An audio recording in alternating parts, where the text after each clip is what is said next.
Assalamu alaikum, good evening, welcome to On The Ball, the Summer League show. It's a new series for 19 years. The first Sunday of May marks the start of the Summer League. This year was no different. Today's the Summer League at Stepney Green Park and Victoria Park kicked off. Unfortunately, I think you just have to wait a bit longer for the summer to arrive, but the Summer League definitely has arrived.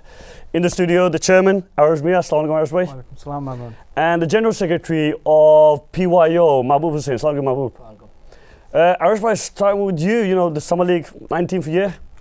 Back to Stepney Green, where it all began actually in 1997. Football is a funny old game, as the old cliche goes. Yeah, we've kind of gone back to where it all started for us at Stepney Green Astro. As you know, obviously, it's not the old Astro anymore. It isn't. It's a fantastic venue. Yeah, actually. it is a fantastic venue, fantastic facilities, and yeah, I mean the Summer League is the best Summer League. Obviously, I'm biased probably in the UK, and today was a really exciting time again. As you say, it's the 19th year. Yeah. It's almost 2 decades of because I remember 1997, I was standing on that AstroTurf, standing there today and thinking, wow, 19 years have elapsed and we're back at Stepney Green Park, and seeing the first division games being played at Stepney Green Park as well on the grass. It just brings back the memories of like how 19 years have flown past. And it makes me old because I had my son playing for Mohammed, and so the times have flown. Generations are passing. I think generally now what we see in 1997, I don't think we actually attracted that type of crowd.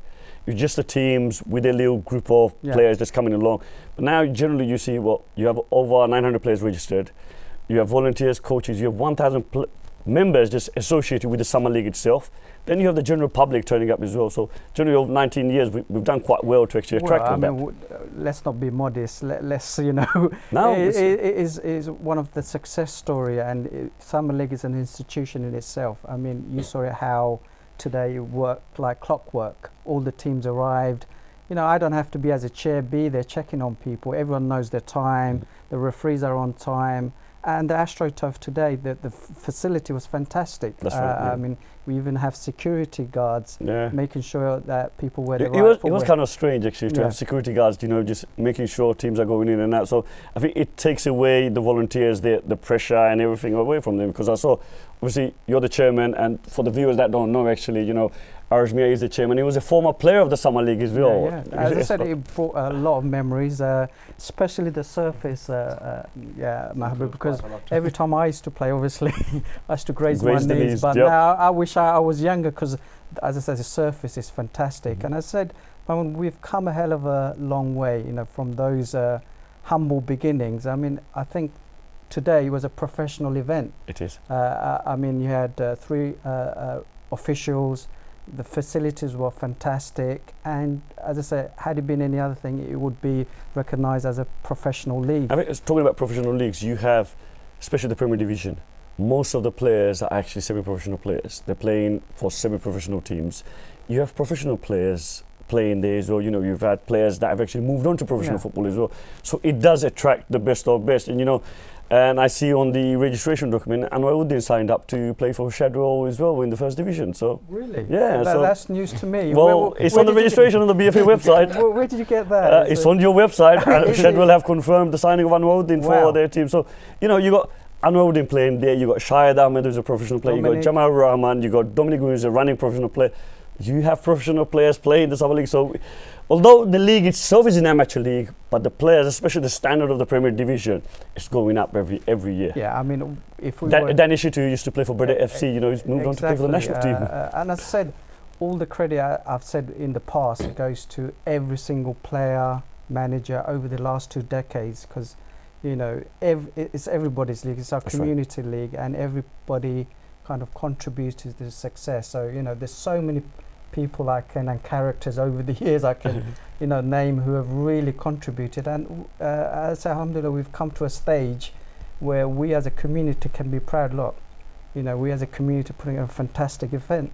And I think going back to 1997 where we started, we see some old names coming back. You see Elite Youth, Elite Ash-Shabab change, and it gone back to Usmani FC. You know, one of the founding teams of the league. Yeah. And we got Mahbub here who's going to enlighten us on PYO, or to see the name PYO back in the Bangladesh Football Association. Which, as you know, I played for. I know. Years, so I've got a very controversial question for the two of you guys. I think we got the right to guess for this question anyway, but we'll put that to test later anyway. But coming to you, Mahbub, you know, to see PYO back as an organisation, as a football team as well. Obviously, you started in the second division, but to see you guys back, so what made you guys sort of like regroup and come back again? I think for us, we're going through sort of a renaissance process with PYO. We've been sort of a sleeping duck for a few years. Obviously, for us through the football medium, PYO evolved into Mohammedan, and obviously they've done pretty well, and it's been quite successful. They're one of the most successful clubs around. What we have done is basically we've gone and concentrated on other projects, and we've more or less rebranding and re-establishing ourselves. We set up youth and community facilities, and you know, football was bound to happen again for us, and what we've done is basically we're trying to start from scratch again. Start from the bottom. We've got a crop of a good 30, say, under 19s at the moment we're working with. So we're working with youngsters, and we're trying to put them through the paces to understand and value and respect working and playing part of the team. In terms of your players for the team itself, which is playing in the second division, I believe, where do you attract the players from? For us, we're lucky, I guess. PYO brand has, you know, got a lot of pulling power, and I was, just before coming here, I was saying to my management committee, you know, I'm overwhelmed that I've got over 30 players registering. There's more people showing interest. It was their first competitive game together, and I was impressed with what they've done, and they haven't had much time to prepare for it. Just for the viewers, because obviously we know, and Irish obviously knows PYO, where PYO is located. Whereabouts are you guys exactly located in Germany? PYO, we're back to where it all started in 1978. We're at the Montefiore Centre. We've got a youth work facility up there, which is catering for young people from the ages of 14 all the way up to seniors and pensioners up to 65 plus. We've got, you know, projects running for mothers, daughters, fathers. You know, so pretty much all the players are sort of like from that area, from that youth centre. Actually, we've got players coming all the way from Newbury Park. So we're capturing players from sort of the inner London areas. You know, the old PYO, when we used to, when I started managing in 1994, you know, the old PYO, as soon as you hear it, you recognise instantly the names. Arosh, Moj, Shoy, you know, those names, guys, names would come in. Have you guys starting to build the new generation of? We're trying to install the sort of the passion in them. I think for us, you know, I've been through working with a lot of, you know, people, young people, especially sportsmen. Obviously, I was involved with BFA on the board. I was part of Sporting Bengal and obviously the Mohammedan team. So obviously, we've got a hell of a lot of experience, and I've got a good management and coaching team with me to develop these people. And if we don't install the respect and for them to value what they have, then obviously a lot of these players, even, you know, we're working on their diet programs. We're actually installing things that we didn't know about. And now we've got sort of professional coaches coming in and helping us. So if they get to know this at a young age, then obviously, you know, I'm expecting them to, some of them to actually follow into Sporting Bengal and playing in the FA Cup and FA Vase and wherever it may take them. So. Just a point of clarification, obviously, Mahbub, obviously, you know, PYO didn't evolve into Mohammedan. That was my question. Who takes up the history of PYO now? PYO was his PYO. So Mohammedan was even existed before PYO, if not earlier.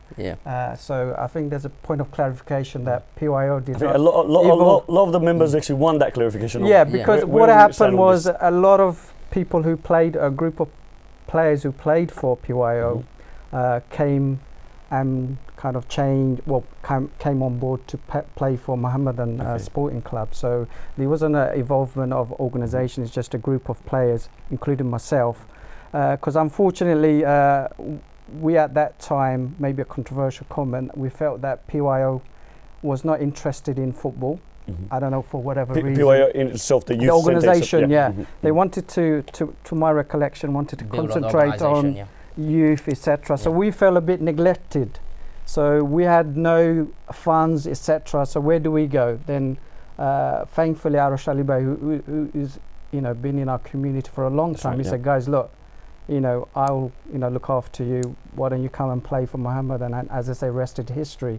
So we've achieved, to be honest, in terms of footballing wise, we've achieved more through the Mohammedan name than the PYO name. So although the name's back, so you guys are starting from scratch and building up to building your way through, and Wales, Mohammedan is a transition from PYO to Mamadan, basically, just so the that was guys. a I mean, as I say, period we have to. we haven't gone into. We have to clarify. this, Clarify. Okay, There's yeah, no you guys haven't transition. discussed You've it. actually posed the question we No, haven't even had a chance to discuss outside of here. So. No, I'm saying clarify. There's no transition from PYO as an organisation to Mohammed. There's By the way, always for the viewers, Arish Bhai is actually talking as Mamadan, not as a BFA chairman. So to clarify that. That's correct. So, because So it is interesting topic. And honestly, I had that question in mind as well, and a lot of like the senior committee members, we were discussing that. So what really happens here? Obviously, you guys know the ins and outs of it. I just assumed, obviously, Mamadan carried the history through, and obviously we always recognize you as, 4 championship or 5 championship, league championship. Yeah. Do you get it? So all of a sudden, we got the second. The question will come back now. What happens if the old BYM comes back? Do they take on the title that they won, the double in 1998, or does the new one take it on? So it does get quite controversial. So I'm hoping it'll be. I did say we haven't got around to well, I discussing. suppose that we can discuss that. Yeah. In terms of PYM, it's a separate entity. Both organisations. I'm very clear because I entity. was there at the beginning. So people should have a misconception that We're not PYO evolved. There's never been any association. Viewers watching, if there are people from the ex-PYO into the Mamadan or the new PYO group, if you want to share your views onto it, please do call in. We'd like to hear from you guys, especially on this topic, because it is an interesting topic. Obviously, we've got 2 views here. We'd like to hear more views, or if there's other viewers or callers or players they want to phone in, the numbers at the bottom of the screen. Do phone the studio. We are taking calls right through the show. Coming back on a topic that Mabu actually touched on, and I think we've touched it over the years as well. We were talking about how football has evolved, basically, our community has evolved. We're talking about nutrition, diets and all that. When we first started in 1997, it was just a case of, I think one of the first rules that we all try to apply at that time was make sure everyone has the correct shorts, socks and tops. This is how far back we was. And we had to apply these, and now look at us. We're talking about diets, nutrition, to have first aiders, qualified coaches. Time has. But as you said, we had the kind of institutions like Sporting Bengal. Believe me, before Sporting Bengal was created, teams probably didn't know how to warm up properly. That's right. When we created Sporting Bengal, then obviously they kind of warmed up together, etc. And the teams started learning this. That's right. Because before, do you remember good old days? There was hardly any warm up. You come in, you fight over a pair of socks, and first one that gets the socks gets on the pitch quickly. Exactly. So then obviously BFA as an organisation, grew and kind of instituted kind of rules and regulations and discipline, etc., which helped teams. There's so many teams have grown out of the summer league because during the winter it's more difficult to run a team, but come summer it's quite short. It's not that expensive relatively, and it's quite fun to play. And through teams being part of the summer league, they've grown up to to the winter league. That's right. Yeah. As teams. And I think that's one of the things I've always echoed to teams, new teams especially. Make sure you play in some sort of winter league. Otherwise, it's very hard to just form a team again for the summer. But then you've lost most of your players. That the good players that won't actually play winter season. And I think talking about warm-ups as well, over the years, I've seen that myself as well. How teams have changed their attitude and the way they're actually warming up. They bring cones and they're actually doing a full set of warm-ups. Most of the teams actually now have at least a level 1 coach on board to actually warm them up. So all of a sudden, the professionalism is actually going up. You have first aiders.